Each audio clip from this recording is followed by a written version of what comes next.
It was supposed to be a test against Pitt on Saturday, but Mason Rudolph's stat line by the end of the first half read this way: 20 for 28, 423 yards, 5 TDs, 0 int, and a commanding 4,914 lead. What more could the senior possibly do? The answer would seem to be pretty much nothing. If Oklahoma State coach Mike Gundy kept his foot on the pedal and left Rudolph in the game, getting to 800 and 900 yards would have been out of the question. And yet, on the actual tape, some NFL scouts swear there's still plenty to be desired. He's okay, said one AFC scouting director. He's playing in a great, quarterback-friendly offense. Probably has a top 10 caliber group of receivers. Gundy is a great coach and does an outstanding job with that offense. I'm not sold on him as a top guy. He's a decent athlete. He's tough and runs that offense well. But not sure the video game numbers he's gonna put up this year will translate to the NFL. He's got good size, was the positive an AFC personnel exec found before echoing the sentiment, but his arm strength is lacking and he's inconsistent with his accuracy, added an area scout. Not as good as the media wants everyone to believe. He's a day 3 guy. His accuracy isn't as good as the numbers show. His receivers make a lot of tough catches for him. Arm strength is adequate, not tops. What's the difference between him and Bryce Petty? David Stasiak on SportsWire. Getty Images. And that is the crux of the matter for Rudolph. We're gonna get to a new feature here, the start of our big board with input from a few team scouts, and the other weekly staples in this still new endeavor of mine, that is the draft column. But we'll start with, yes, another prospect in what could be the most intriguing quarterback class since Andrew Luck left Stanford in 2012. You could bill this as the Mason Rudolph problem. But, in a way, we addressed it last week in looking at Luke Falk. Those two are among the quarterbacks who are mentioned most often when I ask evaluators if anyone could crash the party that the assumed top 3, USC's Sam Darnold, UCLA's Josh Rosen and Wyoming's Josh Allen, are expected to throw next spring. To be clear, I'm not telling you to tune out Gundy, Rudolph and Oklahoma State, because the show they're putting on is one of the most entertaining ones at any level of the sport. I feel that way about watching Mike Leach, Falk and Washington State too, and their game against USC 2 Fridays from now will be a barn burner.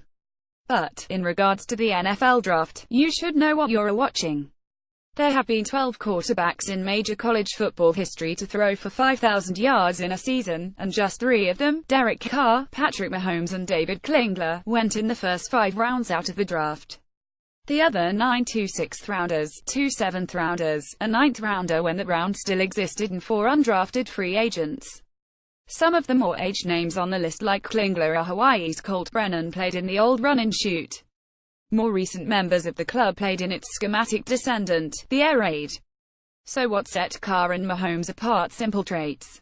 If you come from one of these systems, your traits need to be special because there will be skepticism.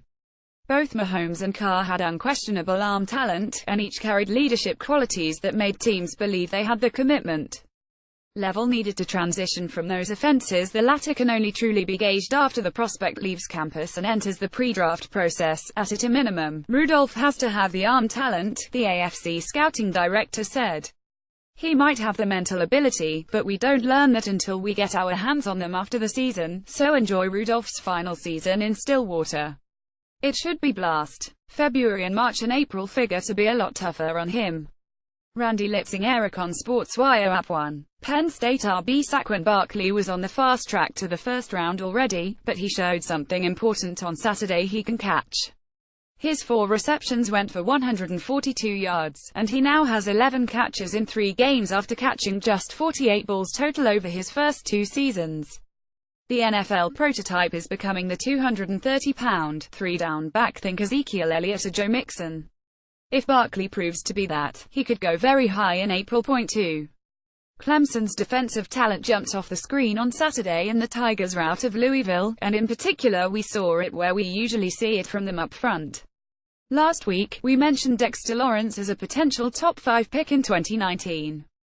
His interior partner, Christian Wilkins, is trending toward being a high first-rounder in the 2018 draft. Point 3. Mississippi State coach Dan Mullen came on my podcast last September and explained why his version of the spread incorporated more NFL elements than most people realized. That is why, he argued, Dak Prescott's transition wasn't as difficult as many expected. If that's true, then we should keep watching Nick Fitzgerald, who just captained the Bulldogs' blowout of LSU.4. It's also worth monitoring the high-profile jobs. Tennessee and Texas A&M are two schools on the list that could come open in November and December, since the college and NFL coaching pools are always intertwined. 5. Finally, this was technically from Friday. The rumblings over whether or not Lovie Smith is still Allen on coaching, which surfaced after he was fired by the Bucs after the 2015 season, might be worth revisiting now. Smith's Fighting Illini got run out of the coach's old workplace, South Florida, 4,723. It was the Bulls' first win over a Big Ten team and it was never in doubt. It was 379 going into the fourth quarter. 1. Sam Darnold, QB, USC 2. Derwin James, S, Florida State 3. Adam Key, Edge, LSU 4. Saquon Barkley, RB, Penn State 5. Josh Rosen, QB, UCLA 6. Minka Fitzpatrick, DB, Alabama 7. Quentin Nelson, OG, Notre Dame 8. Harold Landry, Edge, Boston College 9. Cortland Sutton, WR, SMU 10. Darius Geese, RB, LSU. Keep an eye on Texas OT Connor Williams' recovery from knee surgery. He might miss the season. He tore his meniscus against USC, and would they made this list if not for the injury. Also, Clemson DT Christian Wilkins was the toughest omission. It was between him, Sutton and Geese. 1. Sam Darnold, USC 2,849, 397 yards, 3 TD, 2 int versus Texas. One of the interceptions clanged off his receiver's hands, and a dime that receiver Tyler Vaughns dropped in double overtime would they served as the game winner before a 43-yard field goal did. All that is to say, Darnold was even better than his numbers showed in an epic win. 2. Josh Rosen, UCLA 3,456, 463, 4 TD, 2 int versus Memphis. Rosen's talent was again on display, but his warts were too. Too often he put the ball in harm's way, and he wound up paying for it with a fourth-quarter pick that effectively clinched the Tigers' upset win over the Bruins. 3. Josh Allen, Wyoming 924. 64 yards, 0 TD, int versus Oregon. The numbers speak for themselves, and this means Allen will finish the regular season 0-2 against FBS opponents, with the QB losing those games by a cumulative score of 7,316 and posting a 0-3 TDINT ratio. Obviously, given that level of competition is an issue on his resume, you can bet these performances will come up in the spring. And yet, the major takeaway I got from NFL evaluators when I asked around about it how little help Allen has around him. Luke Falk, Washington State. We mentioned last week that Falk's stock sunk not just because of a benching, but because of how well his backup performed in leading Washington State back from the dead in a win over Boise State. So we have to give Falk his props here, having thrown for 396 yards and 6 scores on 37 of 49 passing to a thrash Oregon State 5,223, and re-established himself as the guy in Pullman. Lamar Jackson, Louisville. His numbers weren't horrid, but he stumbled through the first half. 820, 83 yards, 7 carries, 47 yards as Louisville fell behind 197, at home against Clemson. Then he threw a backbreaker of a pick-six early in the third quarter. That extended Clemson's lead to 267, and further doubts about how Jackson plays when the level of competition is amped up. Purdue coach Jeff Brom vs. Michigan. Fox, Saturday, 4 p.m. ET. Yes, a coach. Right now, there aren't many college coaches who project to the NFL, but Brom could be one to watch. Steve Young's old backup comes from a coaching family, and was just plucked from Western Kentucky by the Boilermakers.